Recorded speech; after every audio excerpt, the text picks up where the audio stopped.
First, the doctor. Now, one of the chief enforcers within the Biden administration, Jill Biden. Again, he's her jackal. That's what all the reporting suggests.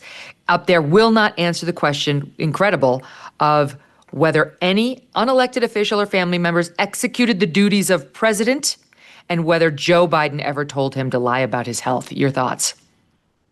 Yeah, it's pretty extraordinary. My assumption was that they just lie or dance around such questions. I never imagined they'd take the fifth, but here we are. Usually not a great sign about your health if your doctor feels compelled to take the fifth. And those two questions are incredibly telling, right? That he doesn't feel comfortable answering those.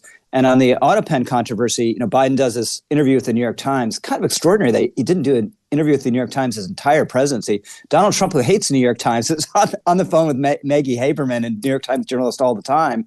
But in the course of that interview, it was damning, right? He didn't approve individually these people. He approved broad categories. So I think there's a legitimate question about whether those pardons are indeed legally valid.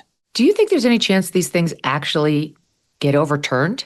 All along I've been kind of looking at the Comer investigation as a political move and a worthwhile one, but not one that's likely going to lead anywhere. Mm-hmm. I'm starting to second guess myself. Yeah, I wonder what the mechanism would be. Would a court feel empowered to just say no?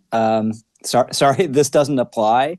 I guess it would start with the Trump administration challenging one of these pardons, right, and then getting litigation going. But we'd be in uncharted territory. I don't think they have enough based on that New York Times article. Okay, so that article was damning, but I don't think that was enough to get a pardon reversed.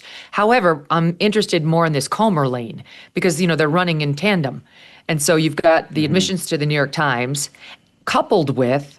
They're going to get Kevin O'Connor's testimony at some point.